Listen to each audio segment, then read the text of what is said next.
Hi, welcome back to part 3 of the Grand Hauler build, and thanks again for watching parts 1 and 2 if you did. And here we go with sort of step 30. So it's installing making up the on-off switch, I think it is. So I'm going with this side of the instructions because I'm installing the MFC. Obviously, depending on what you're going to do with this kit, it could go in lots of different ways. Anything that's greyed out isn't included, so that's part of the MFC. So what I've done is tried to sort of get those bits out ready. So here we've got the kit parts, and then here I've got the control box on-off switch, I think, and the sticker that goes onto here. So I think you have to take this apart and get that out and fit it in there. Looking at this, again, this side here is just a regular speed control on-off switch if you're not putting an MFC in. I've already opened up the MFC kit to get those bits out. I won't go into too much detail because there's a lot of it, and to be honest, I don't know what I'm doing. So I'll just drag out the bits as I need them and try and include them in the videos. So I've got stuff everywhere. First thing I've just done is put the sticker on the step there. Before I put it on, I took all the little holes out so you could line it up nicely, and I used the soapy water method. Lots of soap on both sides. It's gone on sort of perfect, which is good. I've just also opened up the MFC box, and that's what's inside.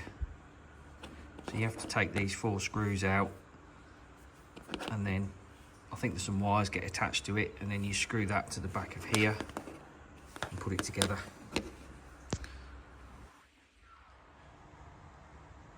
So just trying to figure out what 3p, 5p and 7p cable means, and I'm guessing it means pins because I've been over to the MFC instructions, which looks like a lot of fun, and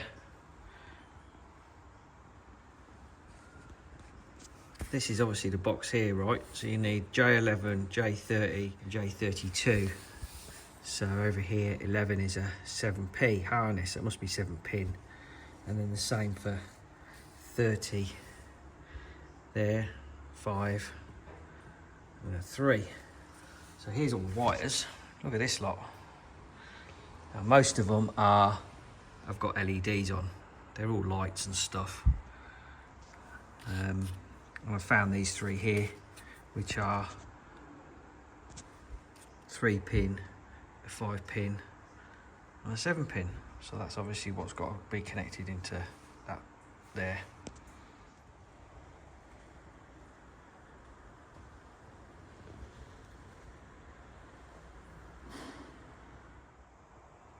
So that's ready to screw together.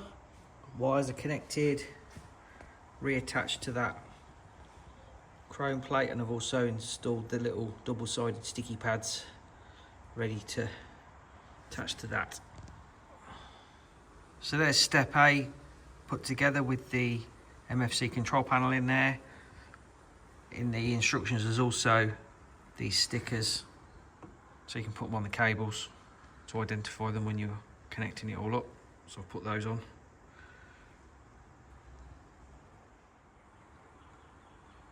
Step 31 is done.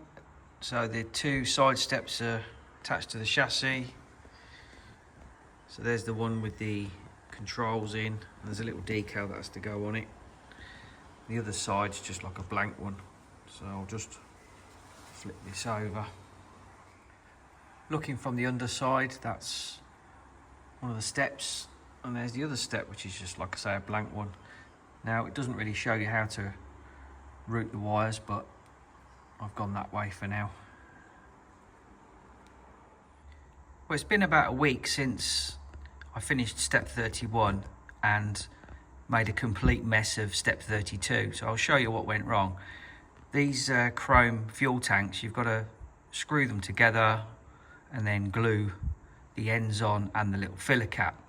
So I followed the instructions, scraping off the chrome really carefully, tried using the Tamiya glue, and it just wouldn't stick. Now the bits are quite a loose fit actually, which I've not seen before, and there wasn't enough to sort of hold or grip.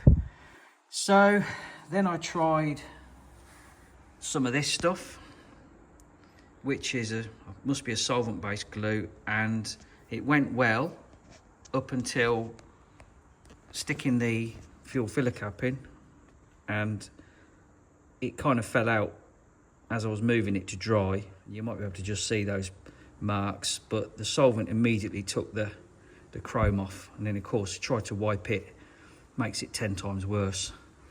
So I was a bit annoyed, pushed it to one side, ordered another parts tree at great expense, which is also extremely annoying, which is halfway here at the moment. So after talking to Keith at RC Icons, he reminded me about this stuff, which I ordered. I saw it on, well, he sent me a link to it on Amazon, and then I found it locally for sale in a shop in Melbourne, Metro Hobbies.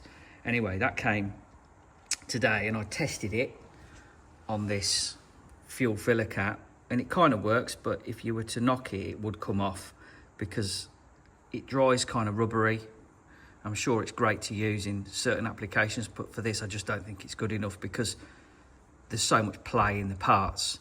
So I tested some of this stuff, the 5-minute epoxy, on a spare bit of chrome, and it stuck it together really well, and also it didn't damage the chrome, so you could wipe it off if you made a mistake. So I've opted for that on the other fuel tank, which I have. So that's just there, and I've just got it clamped between a couple of battery chargers, holding it together while that goes off. So hopefully that will kind of do, but I just thought I'd show you, and hopefully it might help someone not make the same silly mistake. So there's one fuel tank finished. I've just got to wait for the other one to come in the post. The glue worked well, decals are on, soapy water method again. Started this side so that they both end up in the same spot. I'll just fit that now. So on to step 34, which is the back bumper, and you start installing the lights. Now this poses a bit of a problem for me because I'm red-green deficient, which is a kind of form of colour blindness.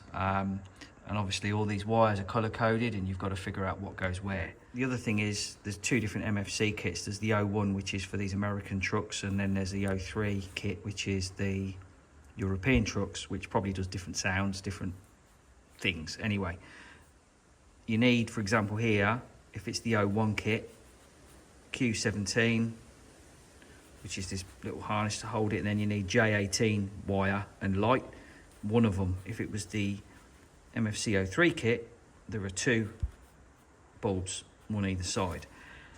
So going over to here, in the MFC instructions, there's a whole list of the cables and what colours to look for.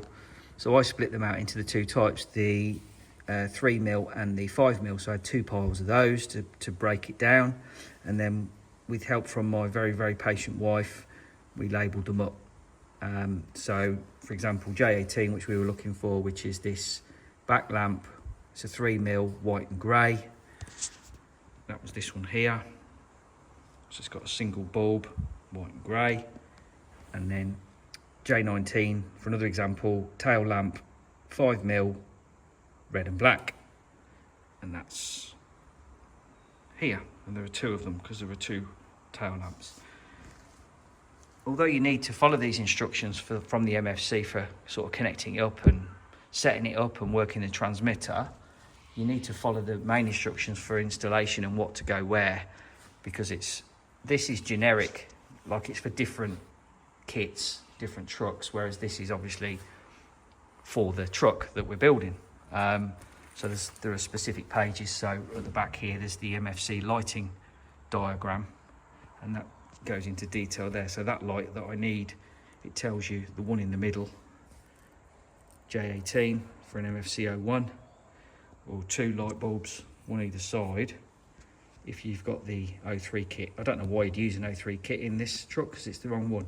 And then there are other notes telling you which ones you don't need.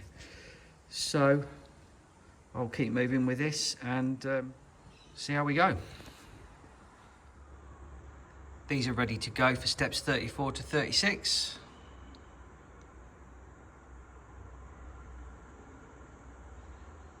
Put the lenses and that J18 light in. You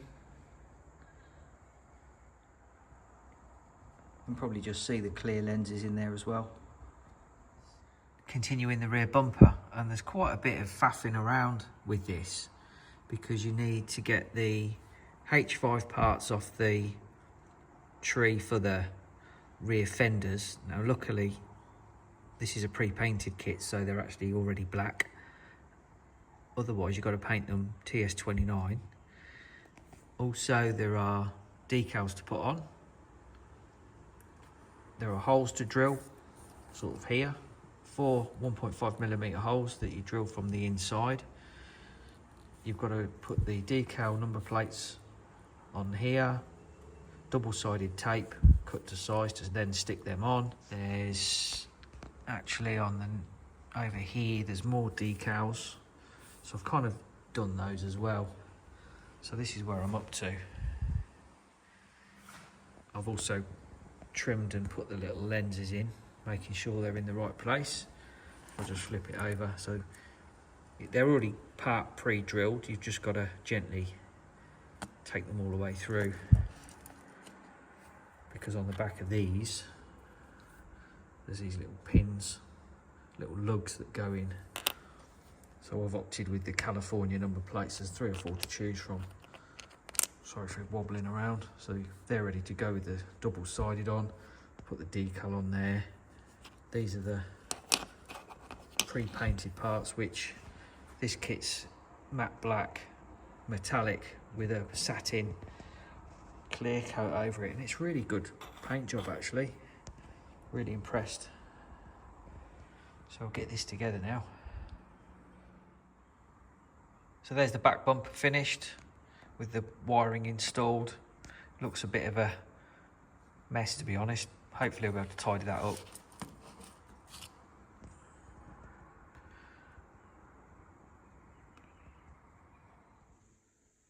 So there's the rear bumper installed. Looks great. I did skip past the coupler steps and went straight to 38 and installed that. Reason being the coupler is slightly different, especially when you're installing the motorised leg kit. So just going back another page, that manual lever thing I haven't built, because here there's a little switch goes in which is part of the MFC that you need, and again you don't quite build it like that. You have to go back to the motorised leg page, which is further back.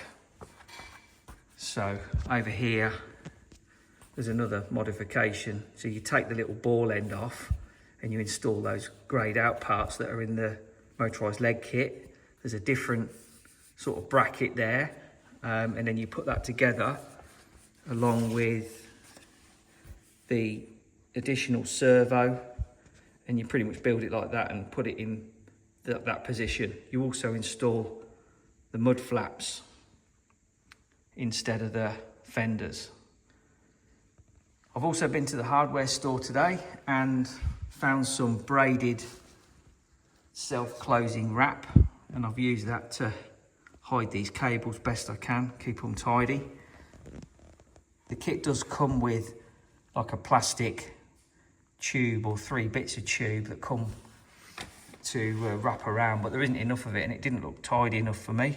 I've also put a piece there, so the wires that come out of the on-off switch are sort of hidden, so those 2 looms will go nicely to the MFC when I get to it. So that's the stuff you get. So that sort of opens out and you wrap it round